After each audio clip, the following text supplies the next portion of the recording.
This program was recorded with a live audience. Please forgive the occasional sound fluctuations.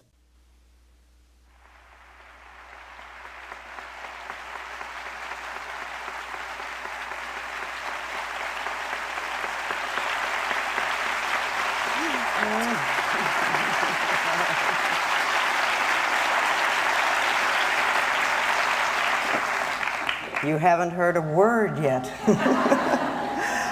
Tonight, I want to talk about change and transition. And of course, change, that's what we want everybody else to do, isn't it? You know, we don't want to do it, but we want everybody else to change so that our life will be different. And yet, of course, you know, any changes that we're going to do at all have to come from within ourselves. They absolutely must. And change to me means that you change from a feeling of separation and isolation and loneliness and anger and fear and pain and into a state of peacefulness. Wonderful peacefulness where you can relax and really enjoy life as it comes to you, knowing that everything will be all right. You know, I run into that premise that life is wonderful and that everything is perfect in my world, and I move into my greater good always. And that way it doesn't really matter to me which direction my life takes, because I know it's going to be wonderful, so I can enjoy all sorts of things.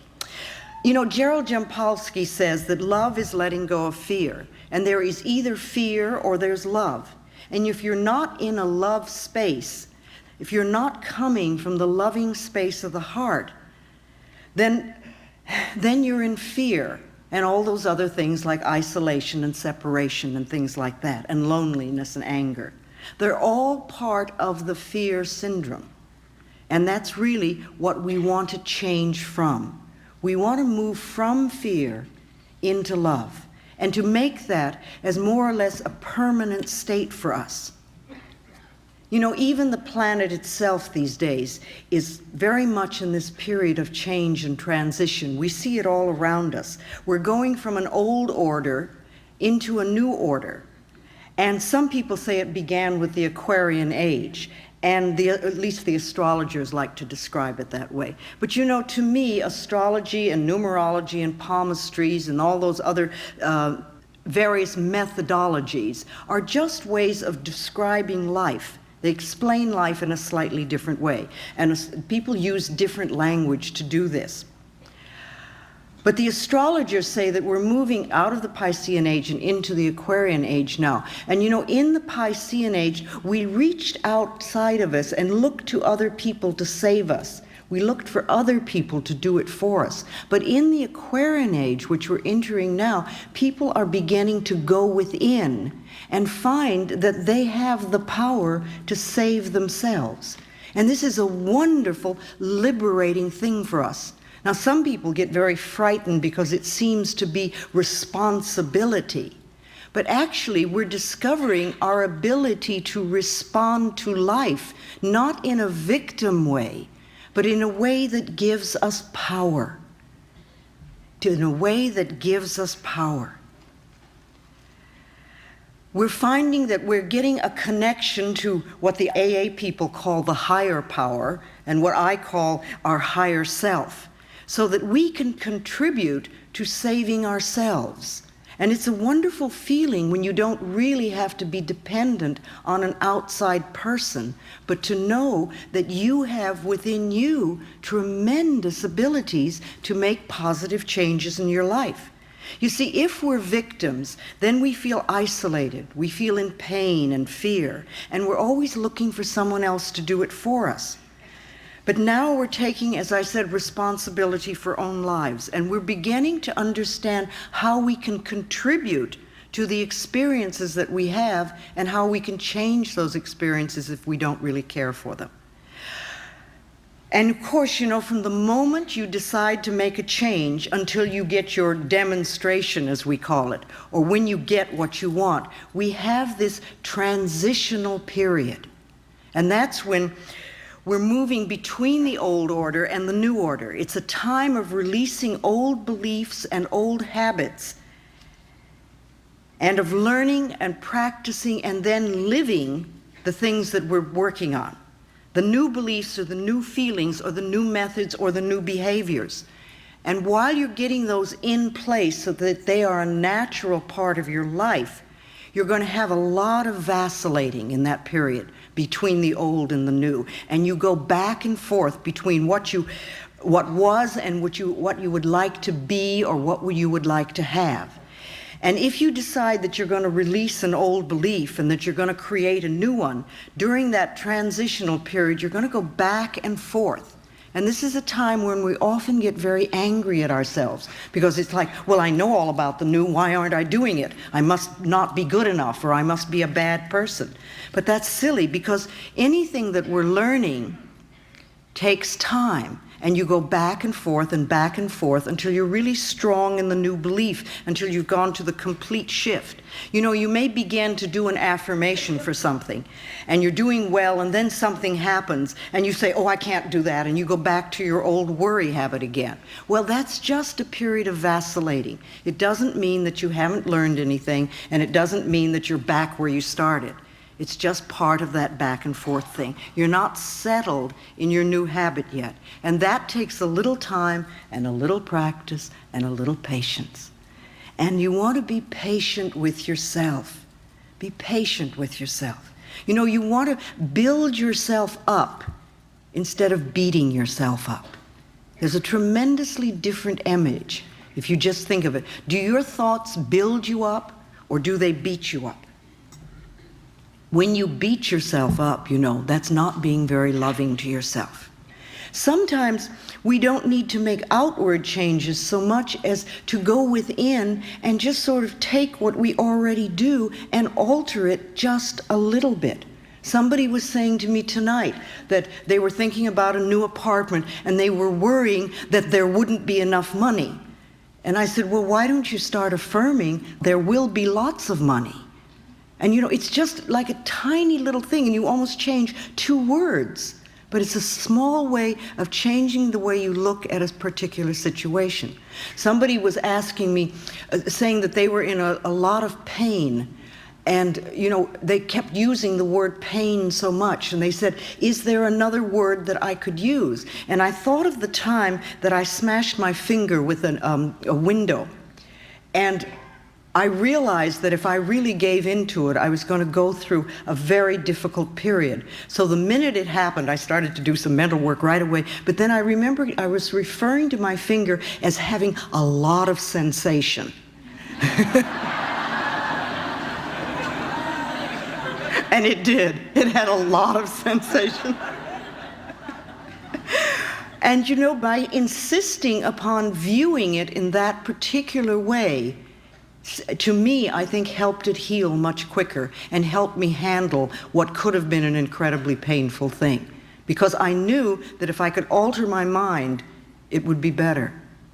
If we can just alter the way we think just a little bit. So those of us who want to change, we're moving from an old order to a new order. And lots of things are happening on this planet. I don't think things on the planet are so very different than they used to be, but we seem to be more aware of things. I see things in the paper all the time, and I think, oh my goodness, are we really doing that? And then as I continue to read, it seems like we've been doing it for a long time, but it's coming to the surface. We seem to see more negativity. But you know, if you want to clean your own mental house, if you decide to work on yourself and you're going to go inside, you have to look and see what is there.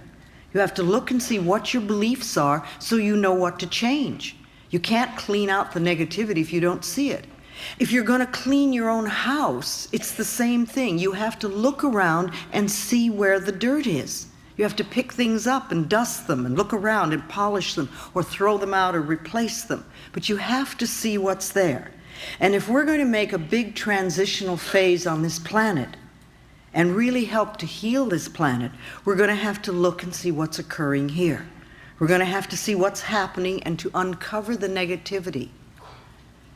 And the things that have been hidden for a long time are going to come to the surface. And I think that part of this transitional phase that we're going through, I think part of the catalyst for this is this crisis called AIDS. You know, I really want to help create a world where it's safe for us to love each other. That's all. Just to love each other. A world where we can be loved and accepted exactly as we are. That's what you wanted when you were a little child. When you were little, you wanted to be loved just as you were, even if you were too skinny or too heavy, or if you weren't smart enough, or you weren't like the person across the street, or maybe you were scared, but you still wanted to be loved. And it's the same thing we're all looking for now, only we're not going to get this love and acceptance from other people unless we can give it to ourselves. When we feel good enough to be loved, then others will love and accept us too. It's really that simple. I think that we come to this planet to learn and to practice unconditional love. And it's not always an easy thing to do, but I think that's what we've come here for. To have unconditional love, first of all, for ourselves, no matter what they said or what they did to us in the past. And also to give that same unconditional love to other people, to just allow them to be who they are, and to get rid of this them and us, because it's not them and us, it's all us. And we need to know that. And if we're going to heal this planet, we have to know it's all us. And there are no groups that are expendable, and there are no groups that are less than.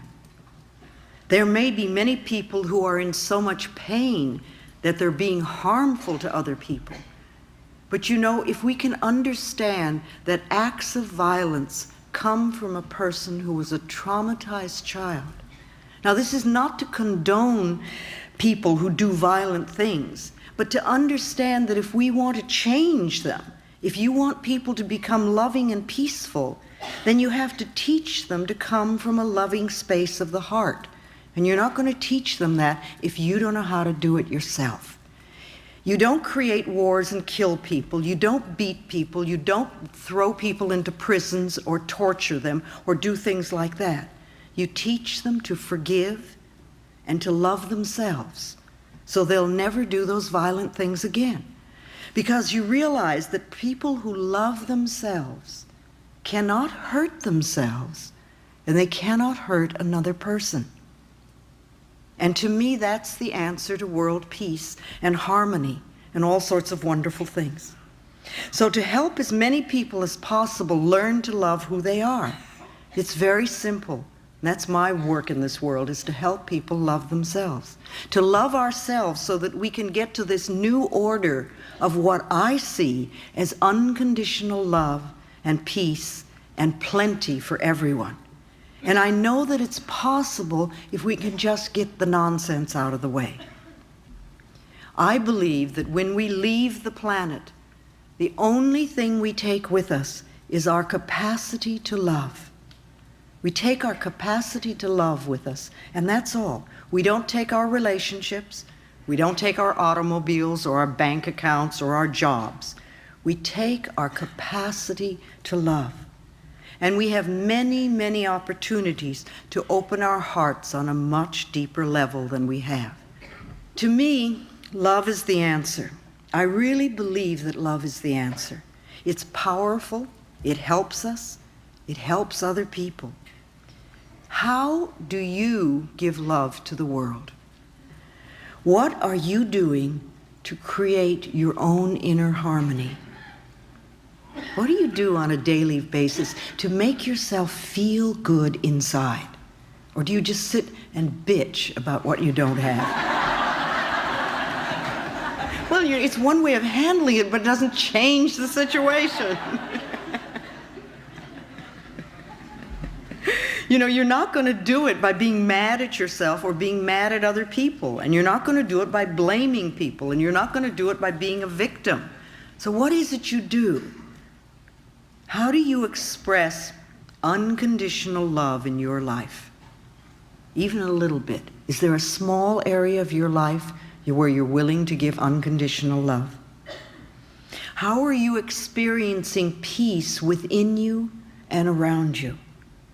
And if you're not doing it now, are you willing to begin? Are you willing to start creating inner harmony and peace? Another question to ask yourself is, do you really want to change? Do you want to change? Or do you want to just sit there and complain about what you don't have? Or do you want to be a person who really has and creates a much more wonderful life than you have now? And if you're willing to change, you can. If you're willing to do the work involved, which means changing the way you're thinking, then you can change your life for the better. People come up to me a lot and say, "Oh, Louise, you've changed my life." Well, I don't change anybody's life. I don't do that. I'm not a healer. I don't heal anybody. I don't change anybody. I don't have that kind of power. Only you can change yourself. And only you can clean out the pain within you. I can't do that for you. I can stand up here all evening and say wonderful things and give lots of good advice, but you're the only thinker in your mind. And you're going to make the decision of what you want to do with the information that you're being given. I have no power over you. You have the power, and you need to know that. We think so often that we are helpless, but we're not helpless because we have our minds. We have our minds. And you shape and mold your life from moment to moment by your thoughts and your beliefs and your attitudes. And you also want to know that you really are important to this world. You might say, "Well, I really don't do anything." But you are. Just the fact that you're alive is important, and your life has meaning. It really does. And you can contribute to the peace and the harmony of this planet just by using your mind.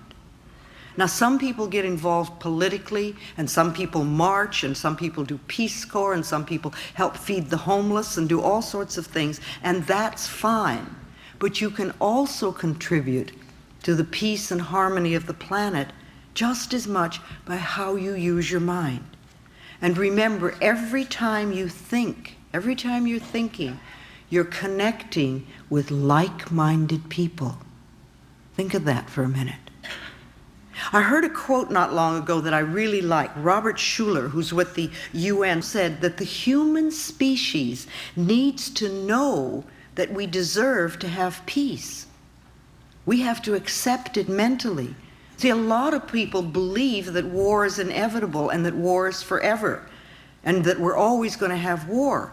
And I think those people are contributing to it by their thinking, contributing to the continuance of wars. But if we know that we deserve to have peace and that it is possible, it can become true for us. And as we begin by creating peace within us, and then within our small circle of family or friends, and at our workplaces, and then we let this peacefulness ripple out, we will find more and more peace on the planet.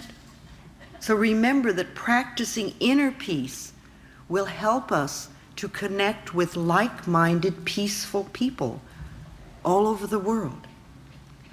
Spirituality connects us all over this planet on a soul level. And the sense of cosmic spirituality that we're experiencing now is just wonderful. When I talk about spirituality, I don't always mean religion.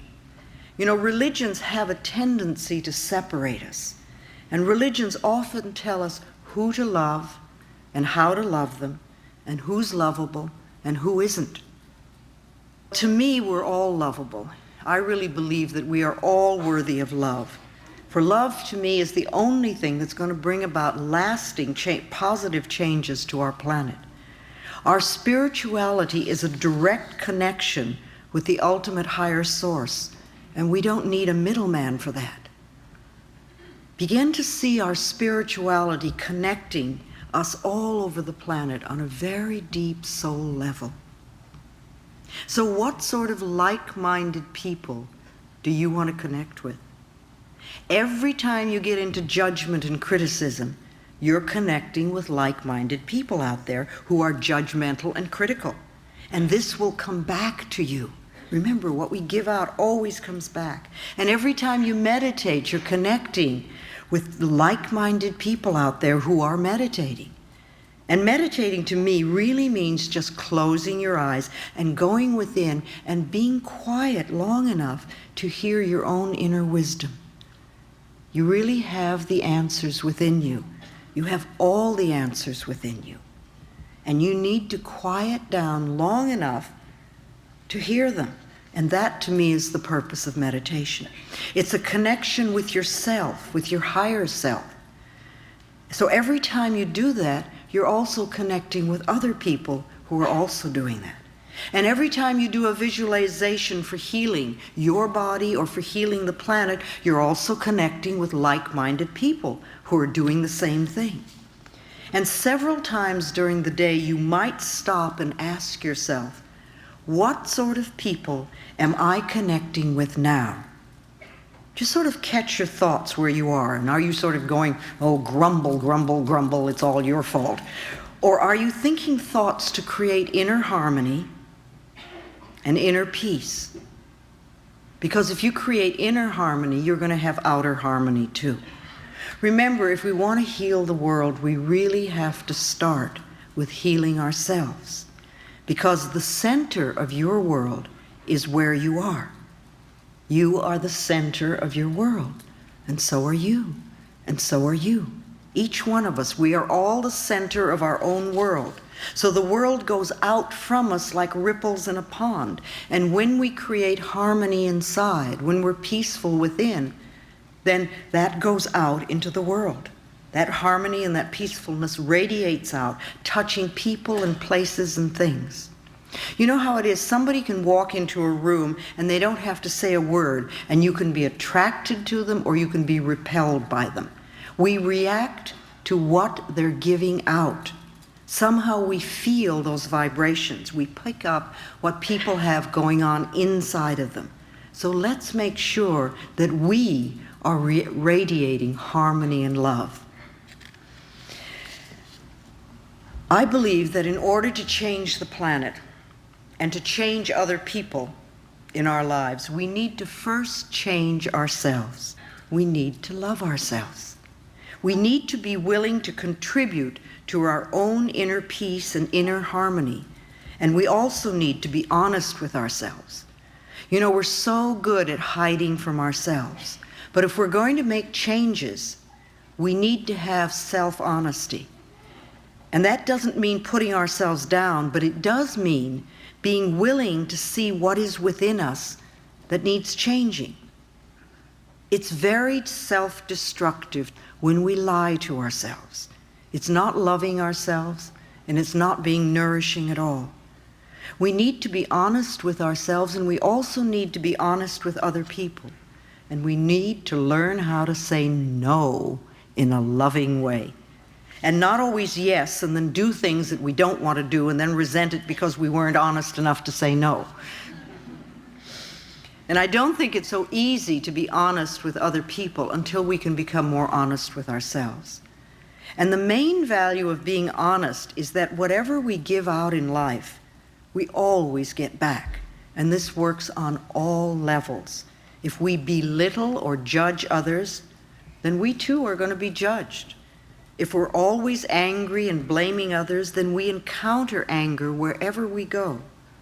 If we steal someone's time, or if we take away someone's self-respect, or if we refuse to acknowledge someone else's good work, we can expect these dishonest actions to boomerang back to us as negative experiences.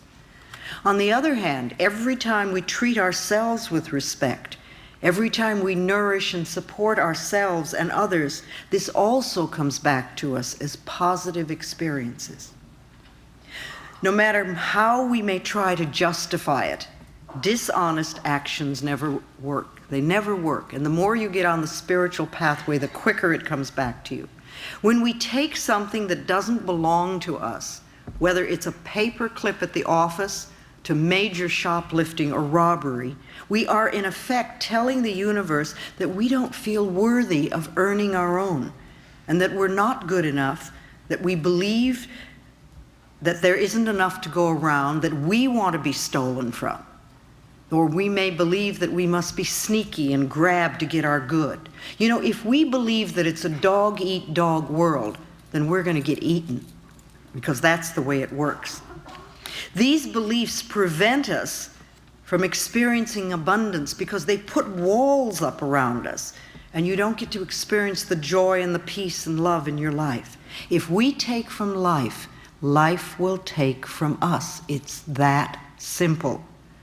And these negative attitudes, they're not the truth of your being. You are a divine, magnificent expression of life, and you deserve the very best. You have to know and accept this. Our planet is abundantly plentiful, and our good always comes to us by the right use of consciousness. What we believe about ourselves and about our lives will become true for us. If we want to change our circumstances, we must change our belief systems. Ask yourself periodically, what do I really believe about this? And think about it. And what do I feel? And do I really want to do what they're asking me? And why am I doing this? Start examining your thoughts and what's going on inside of you. Be honest with yourself and find out what you're really thinking and believing. Don't just be on automatic pilot all the time, and say, oh, well, this is the way I am, or this is what I do. Why do you do it? And if it isn't a positive, nourishing experience in your life, see if you can figure out where it came from. Where did you first do it? Was that something you were taught as a child? Maybe it's time to let that one go. You don't need that anymore. If you have oh, this is just the way it is, well, then with that attitude, you can't change. It's not possible. And also, if you know everything, if you're a person who knows it all, who knows everything, you can't change because you can't let a new idea get in. We want to be willing to learn and to grow.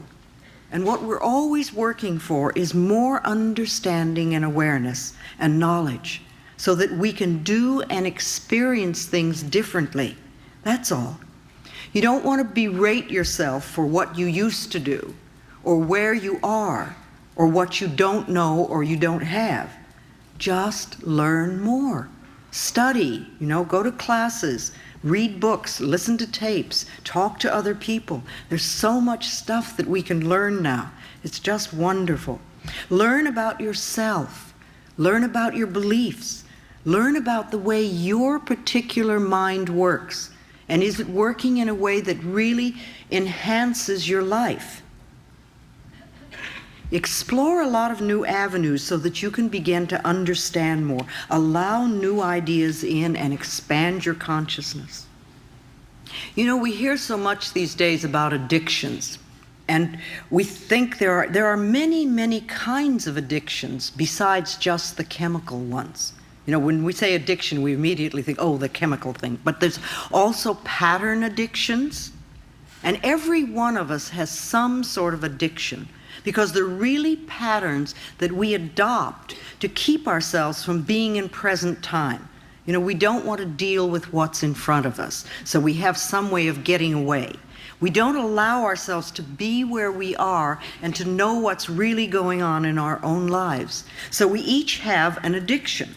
I don't know what yours are. We all have something. Whatever it is that we do. For some people, it's a food addiction.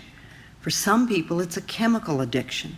And for other people, it could be an emotional addiction. Remember, you can even be addicted to finding fault in people. A lot of people like that one.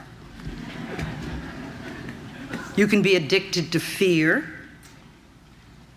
If you're somebody who's addicted to finding fault in people, then no matter what's going on, you find somebody else to blame. It's their fault. They did it.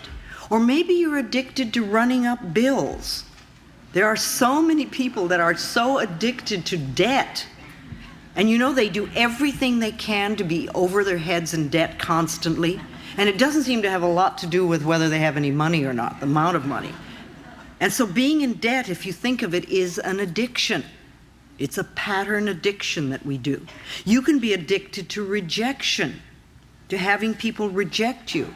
And if that's one of your addictions, then everywhere you go, you're going to attract people who reject you. You know, who's watching me? Who's going to reject me? Who's not going to accept me? However, the rejection out there is always a mirror, a reflection of the rejection that we have within us. If you don't reject yourself, nobody else is going to reject you. Or if they do, it certainly isn't going to matter. You won't pay any attention to it. If you get upset because other people are rejecting you, you have to know that's because you're rejecting yourself. And so ask yourself honestly, how do I reject myself? Where am I not accepting? So you might think about addictions and what addiction do you have, and could you change your addiction, your negative addiction, into a positive one? If you're going to be addicted to something, why don't you be addicted to loving yourself, or addicted to doing positive affirmations, or addicted to something that really supports you and loves you? We also talk a lot about stress these days. It's such a key word. Everybody is stressed out, or it's so much. It's a catchword, and we use it so much these days, and I think it's really become a cop-out word too. Oh, I'm so stressed out, or this is so stressful. It's always stress, you know. But think about what stress really means. You know, stress to me equals fear. So next time you're thinking about how stressed you are, ask yourself what you're frightened about. Ask yourself how you're overloading yourself. How are you burdening yourself? What are you doing to yourself that's creating this fear within you so that you don't have inner harmony and peace? Don't just use it as a word to be a cop-out. Stress is not inner harmony. Inner harmony is being at peace with yourself. And when you're at peace with yourself, you do things one thing at a time, and you don't let things get to you. You can't have stress and inner harmony at the same time. They don't equate. So I see stress as fear. And ask yourself then, if you're feeling stressed, how can I release this fear? How can I be at peace with myself? What can I do? Nothing has any power over you. And don't give a little word like stress a lot of power. You are the power. You are powerful. You're the one that can make the changes. So to me, love is the answer. And if we're going to make changes, it has to come from a loving space of the heart, so that the changes will be permanent. They'll be permanent. And when you love yourself, life is so much easier and much more fun. And people resist loving themselves so much. I know I did at the beginning. But really, when you do, it's just so much more fun. It really is. You enjoy life. You wake up in the morning and you're glad to find yourself there. Start connecting with yourself. Support yourself. Really do wonderful things for yourself. And then you can easily and effortlessly give to the world. It won't be a struggle at all. And that light that you're using to go within and find your own love, you'll be able to carry like a beacon for other people who are still in darkness. Remember, every person that learns to love themselves makes it that much easier for other people to do it too. Becoming enlightened is finding your own light and then shining it for other people. And know that you can do it. You're really powerful. And you can make the changes that you want. Just take the first steps and keep going. Little step after step after step. You know, don't insist that you do it all in one leap. Take the steps. Remember, impatience is a resistance to learning. That's all it is. It's like you want the answer without learning the lesson or doing the steps. So, you know, ask yourself, what is it I need to do next? And even if you don't know the answer, the very fact that you're asking it, the universe will hear and will present it in front of you. They'll say, this is what you do next. And then maybe you say, oh no, but I don't want to do that. As I said before, I want to create a world where it's safe for people to love each other, where we can all do that. I don't want dependency. I don't want people to be dependent on me. That's not what I'm looking for at all. I don't want to be a guru or a healer. I'm just a simple lady with a simple message of love yourself and get your act together. I want you all to be healthy and prosperous and loving and peaceful and filled with joy, because that's going to make a better world for me to live in. All right, let's do questions. I see there's a mic here and a mic there and there and there. So, yes. What I was going to ask about is, going through all this process myself, I found how easy it is to be negative. And it's sort of like a natural... an old family pattern. Yeah, well, it probably is. Yeah. But it seems to be very easy and very natural. Mm-hmm. And I'm wondering what the source of it is. Why is it so pervasive? It seems like it's sort of everywhere. It's the natural way. It's not everywhere. No, it is not natural, and it is not everywhere, though it's a lot of places. And if you're a person who thinks negatively all the time, you will attract to yourself other people who do it, and you think the whole world is full of it. However, as you do make the changes, then again, you connect with other like-minded people, and you'll find that probably your circle of friends will change. Either they will change themselves, or you'll have different people. So it sounds like you're also in that transition period of going from one to another, and the old pattern of thinking very negatively just keeps bouncing up. But, you know, if you keep practicing, it'll work. It really will. Okay, thank you. That's my belief anyway. All right, there's a microphone up here, I see. Louise? I'll go. Yes. First, I'd like you to know that there is something new and special in the Boston area. It's a women's healing circle. One of my friends in the circle and I have been discussing is, we know we can use affirmations to change our attitudes. Mm-hmm. And we believe that our thoughts and our meditations can send love and peace to the world. Mm-hmm. But can we affirm and affect a specific person's attitude or actions towards us? That's manipulation. You can't do that. If you do, it'll boomerang. No, you can see them in love and light and know that they're at peace with themselves, but you can't manipulate their actions. You don't know what their spiritual lesson is, and you really don't have any right to interfere, like you wouldn't want somebody doing that to you. And you may think that what you're wanting for them is the best for them, but if it really was, maybe they'd have it. We're just talking about sending and receiving love back and forth. Oh, love is fine. Oh, yes. I mean, as long as it isn't a specific thing. No, just love and kindness and peace. You can do that for the whole planet.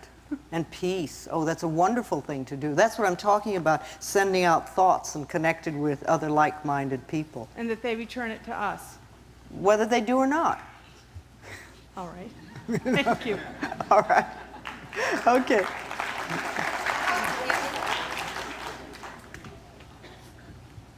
How do you deal with people in, say, a work environment that are constantly negative, and you're being positive, but that negativity is around you? Well, one, it's interesting that you're in a work environment where everybody's negative and you're positive.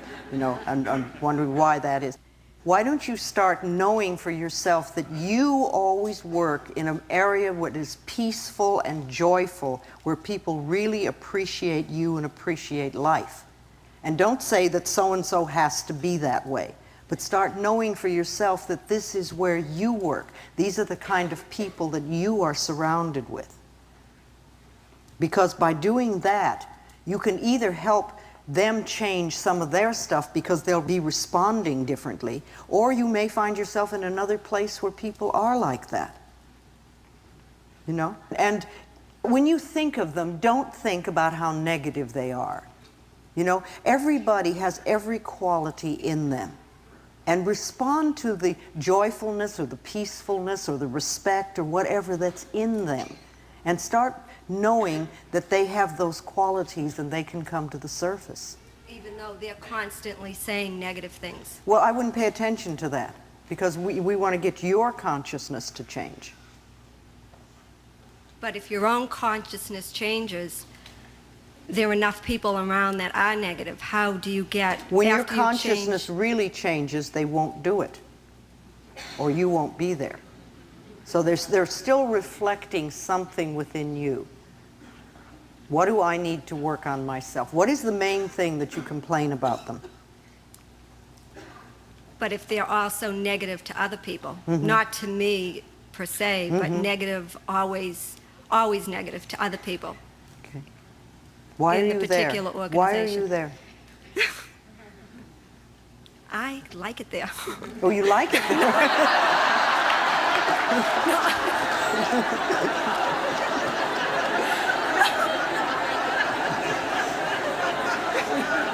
Okay, start affirming that you're always surrounded by wonderful people that see life in the most positive way and that are a joy to work with and be around. Thanks. Okay? All right, it's your consciousness. Yes. Me? Yes, yes, up there. Whoever's up there. I guess I heard a lot of things tonight that really felt incredibly good, but I do have one burning question. Sure. And that's, where does God fit into all this? I hear you talking about the power that I can have, but yet in my recovery program, I'm learning that I am powerless and I have to ask for help. How does the affirmations... When you turn to the power within you, that to me is God. Now, I purposely don't use the word God because I find that it turns off a lot of people. But to me, all the words that I use are really speaking of God because God is all that is, you know. That part of it, it's us. And then, I don't see any separation at all. I think that you are being powerful when you choose your higher power, when you turn to your higher power. Now, you may be, according to the group that you're in, powerless over a certain situation, but not when you turn to your higher power. You know, it's your connection. The more you turn to your higher power, the more powerful you become. And I think it's just a little bit of semantics there, but I don't think there's any difference in the meaning. Thanks. Okay? All right. Yes? Speak to me. My name is Peter. Oh, hello, Peter. I've never spoken in front of a room this big before. Well, you have now, honey.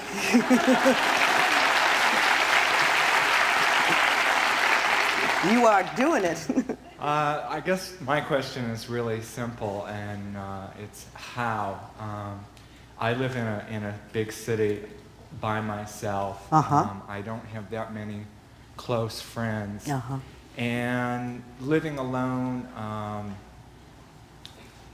I guess, what can I do to bring this stuff into myself when I am by myself? Okay, I'm not you know, it's interesting because I can't tell you how many couples will say, oh, if I were only by myself, it would be so easy to do this. It works both ways. If only I had a companion. If only you had a companion. Well, what are you doing to create one? Do you just wish? Yeah. Okay. Well, that's what a lot of people do. What do you believe about yourself? Do you believe you're lovable? I'd like to. Well, what's stopping you? There's someone down here eager. As long as you're there, why don't you state your requirements? You may not get out of this room. I'll tell you one of the things I'm doing. I'm here tonight. Yes, that's wonderful. Okay, great. All right. Thank you. Okay. I'm not making fun of you because many of us are in the same place. You know, it's one of the reasons that I think the support groups are so wonderful. Get with other people who are also studying, and it helps. It's wonderful if you can have like-minded people that are doing it together. And if you can get a friend who's doing it also, that's just wonderful. But first of all, observe your thoughts. Notice what you're thinking. And if, like this gentleman here, he says, I see negative thoughts all the time, well, that's not a bad thing. It means you're noticing them. You're seeing what can be changed. Start noticing what you're thinking. And maybe write down some of your thoughts every so often and say, are these beliefs going to create the things I want in life? And if not, what could I do? What could I start thinking? There are lots of books and tapes out. Not only mine, but many people have wonderful books and tapes out that you can get ideas, and you just begin where you are. And also you say, I'm willing to change. You know, and the thing I love is this, I'm open and receptive to wonderful, good experiences coming into my life. It's this. You know, you don't say, oh, I'm looking for a new lover. Or I'm open and receptive to, and then state what you want. Start letting the word go out mentally. But I think it's wonderful. You're here and you're ready for the next step. You'll do it. Okay, all right, the lady here. Your turn. I'm doing this one. I was wondering, when you're in the healing process and you're making a lot of changes, how do you express anger without feeling guilty? Okay, she says when you're in the healing process and you're experiencing a lot of changes, how do you express anger as positively as you can? No, the thing is that a lot of people get on the spiritual pathway and they think, oh, I must not be angry, I must only forgive, you know? And that's wonderful when you get to that point. But in the transition period, there's a lot of rage inside. And it's good if you let it out. And you can do that in positive ways. You can kick pillows, you can scream in the car, you can take a tennis racket and smash the bed or something like that. But let yourself have a physical expression. If you can be with a therapist who's good at working at releasing anger, that's wonderful. If you can be in a support group where they work on those things, that's great too. There are many ways that you can do it. But you don't want to deny your feelings. Remember, anger is not bad. Babies get angry. Babies get livid, and you know it. But they express it immediately, and then it's gone. It's all gone. We swallow it and smile. And smile, and we do that over and over again, and it lodges in our bodies and it becomes resentment, and that's when we get into trouble. So if you're in the process of making changes and you're having feelings come up, whatever they are, flow with them. And if they're too intense for you to handle, get yourself to a therapist or a support group so you can do it in a safe setting. But don't deny your feelings ever, and don't try to be, to not have them, because you are having them. That's why they were given to you, to get you through situations. Okay, thank you very much. Okay, there. Yes? I'm a nurse, and I deal with a lot of people that are suffering and pain and dying. Yes, yes. And I find that it's hard for me to separate when I go home. I take that home with me. But I'm finding that I can't separate sometimes, especially in dealing with AIDS patients. I find that the grief is so overwhelming sometimes. Yes. And I'm wondering so if what you do you haven't- do then?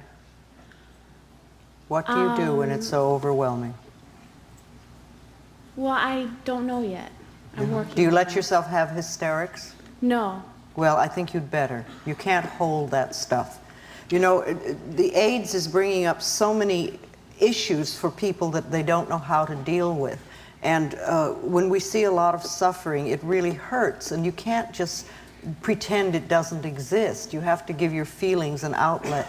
And if you're really feeling a lot of intense feelings, let yourself have them. Let yourself cry. Let yourself do something. Let yourself look in the mirror and scream it isn't fair, or whatever you're feeling inside. Let it out, because you're only going to create problems for your own body. One of the things with AIDS is that the grieving process takes a full year to begin to get over when someone dies.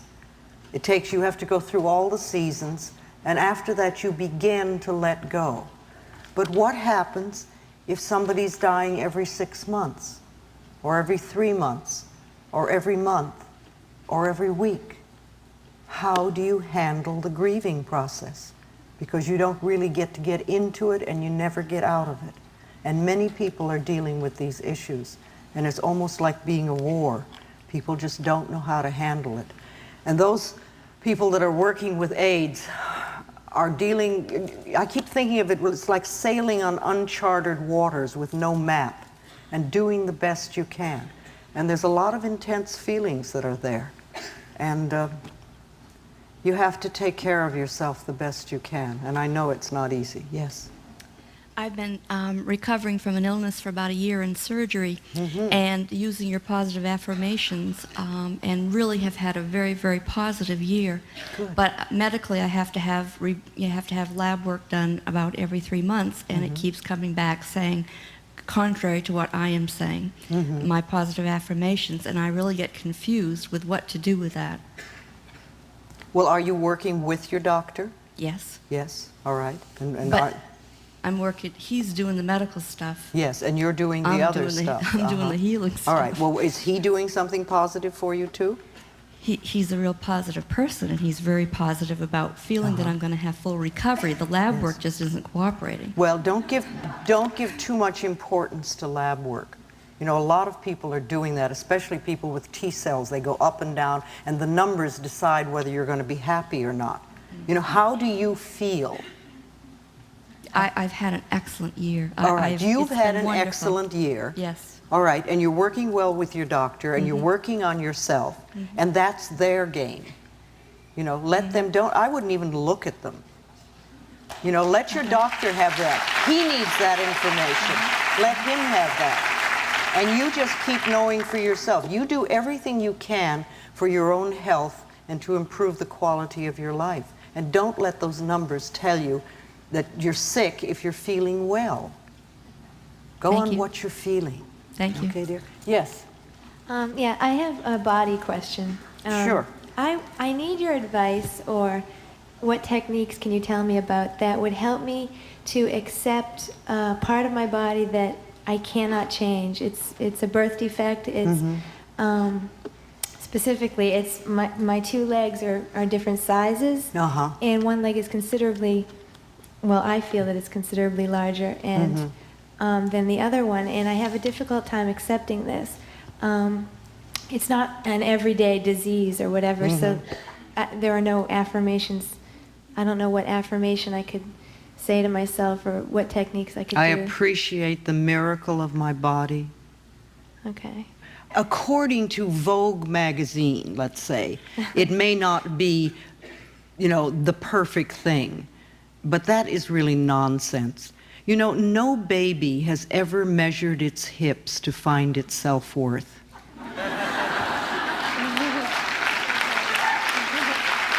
Thank you. And your self-worth has nothing to do with the size of your legs. It really doesn't. Your self-worth has to do with how you feel about yourself. You know, if you weren't picking on your legs, what would you be picking on about yourself?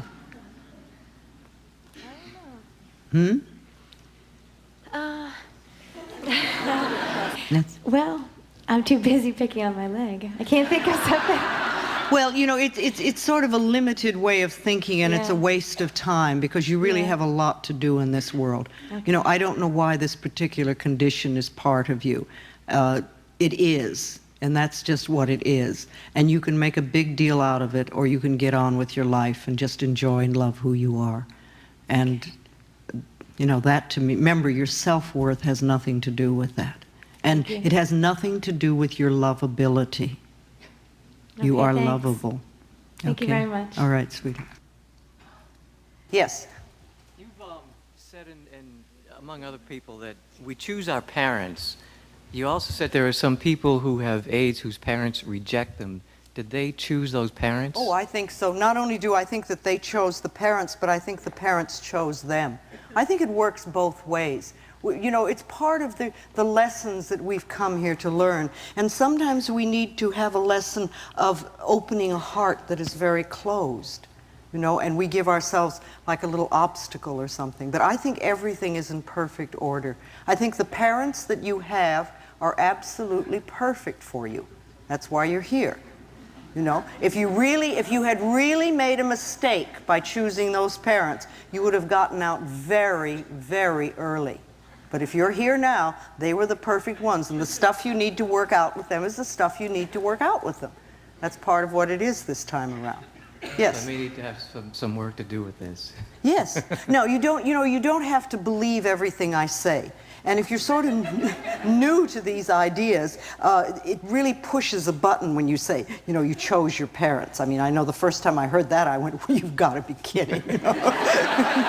Thank you for saying that. Yes. Thank you. But the more that you really start examining it, the more it makes sense to me. It really does. So whatever I'm saying tonight, you know, if you walk out of here with one sentence that can help you improve the quality of your life, that's wonderful. You don't have to get it all. Just get what you can and work with it. I support your growth, and I love you all. Bless you.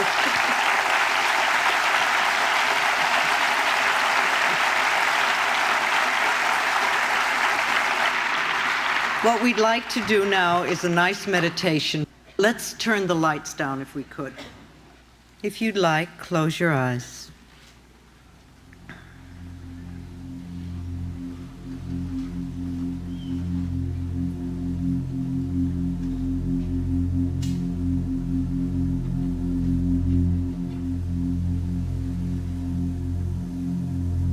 I don't really understand how they can take my voice and make it sound like this, but it's part of the new brainwave technology.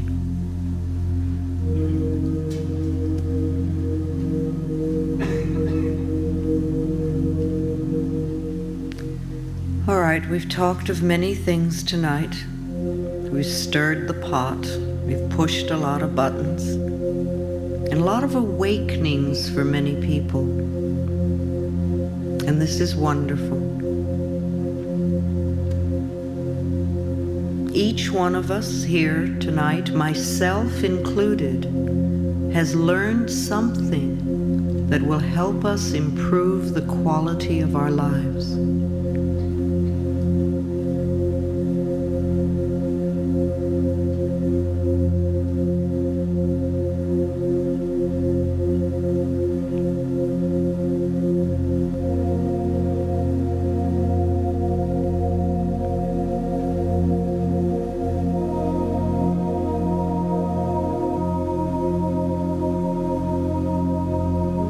See yourself standing in a very safe space,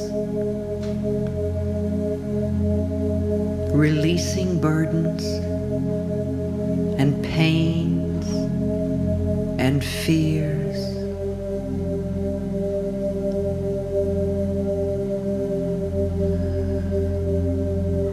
Old negative addictions and patterns. See them falling away from you.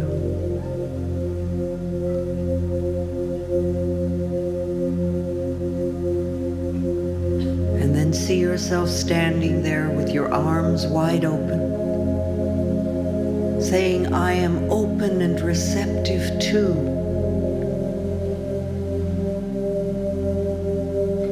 And declaring for yourself what it is you want. Not what you don't want, but what you do want.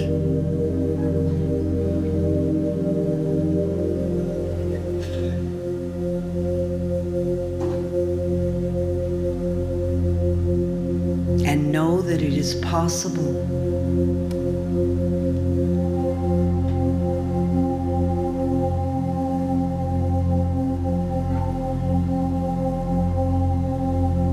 See yourself whole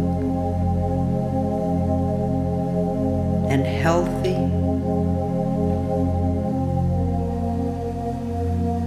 at peace,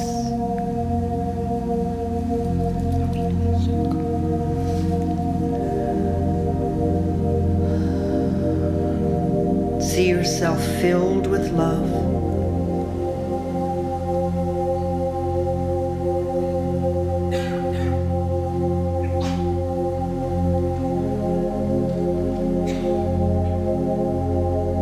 And in this room, feel your connection with the other people and feel the love that is in this room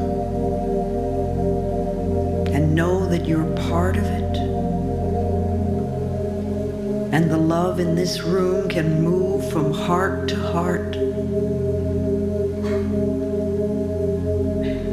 And as your love goes around this room, it comes back to you multiplied. For this room tonight has become an incredible circle of love.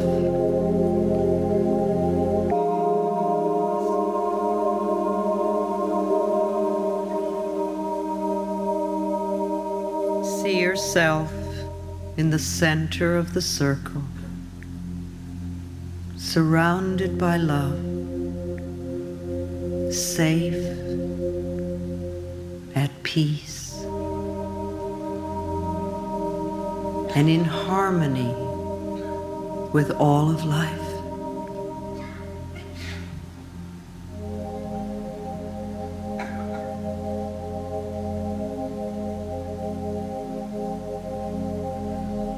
You have the ability to love your life and to love yourself. And so it is.